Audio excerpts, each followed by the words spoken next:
Vin Sugiman BN, your freelance news reader. Top story number 1, Trade War 2.0. This time, President-elect Donald Trump said he would impose taxes of 60% or more on Chinese import. As the specter of renewed trade war looms under second Donald Trump presidency, the sales manager at Royal Fruits Fruit, a Washington state cherry grower, expect Beijing to retaliate with refunds on its own agriculture and to us.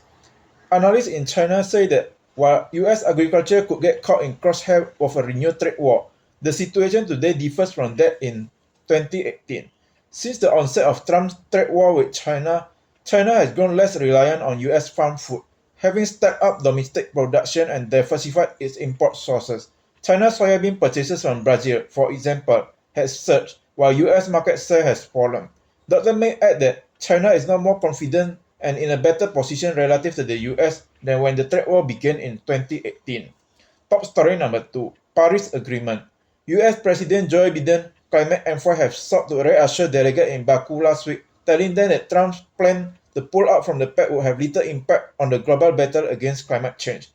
US official and Democrat told COP29 delegates that hundreds of billions of dollars in tax credit and clean energy investment in Biden's signature climate law, the Inflation Reduction Act (IRA), would cushion the blow from Trump's withdrawal from the Paris Pact. Mr. Fringer said any part of the IRA incompatible with the goal of lowering price for Americans would be looked at by the next Republican-led Congress. Texas Congressman August Pfluger, who led the House of Energy Committee delegation, said the US election had sent a clear signal. The people in the United States overwhelmingly supported President Donald Trump and his campaign promise to restore American energy dominance. When asked about Paris Agreement, he said American voters spoke very loud and clear about their desire to see inflation come under control when they elected Trump. Energy is the foundation. If an agreement is going to hurt, if something is going to actually decrease our ability to do that, then we would want to look at that, but that's what the president to say. Under 2015 Paris Agreement, signatories aim to achieve net zero emission by 2050 in the hope of reaching ideal target of limiting global warming to 1.5 degrees Celsius above the pre-industrial level. Top story number 3, Trump Cabinet. US-elect Donald Trump said on November 16 that oil and gas industry executive Chris Wright, a staunch defender of fossil fuel use, would be his pick to lead the Department of Energy. Mr. Wright is the founder and chief executive of Liberty Energy, an oil field service company based in Denver, Colorado. Mr. Wright, who does not have any political experience, has written extensively on the need for fossil fuel production to lift people out of poverty. If confirmed by Senate, Mr. Wright will replace Ms. Jennifer Granholm, a supporter of electric vehicle and emerging energy sources such as geothermal power and backer of carbon-free wind, solar, and nuclear energy. Mr. Wright will also likely be involved in the permitting of electricity transmission and expansion of nuclear power, an energy source that is popular with both Republican and Democrat, but which is expensive and complicated to permit. US President-elect Donald Trump's choice to lead the Department of Defense is Mr. Pete Hegseth, who paid a woman who had accused him of sexual assault as part of a settlement agreement with confidentiality clause, but Mr. Hegseth insists it was consensual encounter, his lawyer said. Mr. Hegseth is a Fox News commentator and a veteran of war in Iraq and Afghanistan.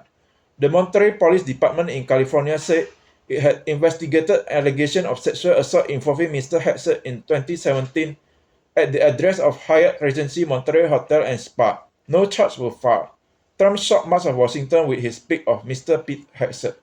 Top story number 4, Inflation in India. A large section of India's urban middle class, which has been estimated to amount 30% of the country's population of 1.4 billion people, is looking for ways to rein in their spending. In particular, a spike in vegetable price of 42% in October compared with the same month in 2023, after 30% rise in September, is causing acute distress to many households. Middle-class spending has been undercut in recent times, but one needs to wait and watch how it evolves in the coming period. The situation is still evolving, and festive sales, when majority Indians make major purchases and exchange gifts, are key to monitor the growth revision in financial year 2025, said Mr. Paras Jarai, a senior economic analyst. Pertinently, the negative economic data does not mean that middle-class Indians are not spending at all. Sales of 10 rupee packet biscuit may be seeing a decline, but sales of 30,000 rupee smartphone are going up, fueled by the young and upper middle class. Ticket for Coldplay concert. The band will play 4 shows in India as part of their world tour, sold out within minutes, with resale price going up 340,000 rupee. Top story number 5. German new government. The citizen no longer knew where this government is taking the country. Chancellor Olaf Scholz Social Democrat government, which came to power in 2021, had already been steadily losing public support for around a year, and most recently had approval rating only about 10%. The sudden end was therefore clearly preferable rather than languishing until mid-autumn 2025 when regular election would have been due. If the opinion polls are to be trusted, the main opposition Christian Democratic Union (CDU) will clearly emerge as the strongest force in the snap election, with around 35% popular vote. Mr. Friedrich Merz, current head of Conservative Christian Democrat, and who is tipped to become chancellor, could then possibly govern with just coalition partner and set the political and economic course much more easily. Mr. Merz, 69, is not only much more conservative than long-term CDU Chancellor Angela Merkel, who stepped down in 2021. He is also a businessman. However, his starting position would be extremely unfavorable. Germany is in a recession with shrinking economic growth and key industries struggling with challenges to their business model. And in the event that the war comes to an end, new wave of refugees from Ukraine could lead to considerable additional burden on the country's social safety net. This will meet with a German public that is already wary of many refugees the country has taken in from Ukraine since 2022, and also from elsewhere including Syria, Iraq, and Afghanistan. There is also another danger looming in the background. The rise of right-wing parties such as AfD and new populist party Bundesvereinigungswagenet could continue in the coming years. Top story number 6. China car maker. Most of Chinese car makers today will not survive in the coming decade. This was a point made by Mr. He Xiaoping, chairman and CEO of Chinese electric vehicle manufacturer XPeng. From 300 startups, only 100 of them survive. Today, there are fewer than 50 companies that still exist, and only 40 of them actually selling cars every year. I personally think that there will be only 7 major car companies that will exist in the coming 10 years. Since its Singapore launch, XPeng has registered 212 units. This put it ahead of 3 other Chinese EV brands that made their debut here in 2024. Zeekr, 65 units, Chery, 48 units, Ceres, 1 unit, GAC Ion, which launched here in April, has sold 262 units.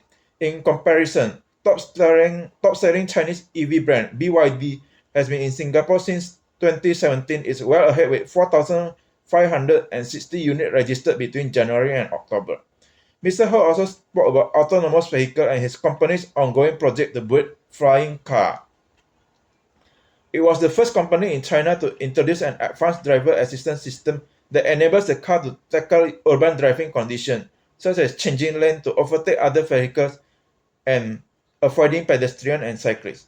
There are 6 levels of driving automation ranging from 0 to 5 as defined by the US-based Society of Automotive Engineers. XPeng technology is classified as Level 3, where the vehicle can detect an environment and do most of the driving. Level 5 vehicle can move independently without any human intervention under all conditions.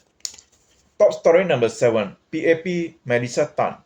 Bedok 85 market was a boost on November 17 with East Coast GRC MP Cheryl Tan and her team volunteers, who included a new face handing out PAP teddy bears to residents as part of the ruling party's 70th anniversary celebration.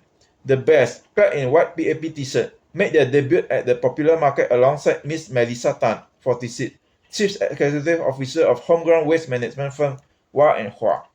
Miss Melissa Tan took over Hua & Hua in 2000 from her father Stephen Tan, who started the company in 1978 as a waste collector with a small fleet of trucks. She is also chairwoman of the Waste Management and Recycling Association of Singapore. Asked if she was a potential PAP candidate in the next general election due November 2025, Ms. Tan, who has also attended other activities in East Coast GRC, said she was unable to comment. Darwin Sugiman, BN, sign off. Your freelance newsreader.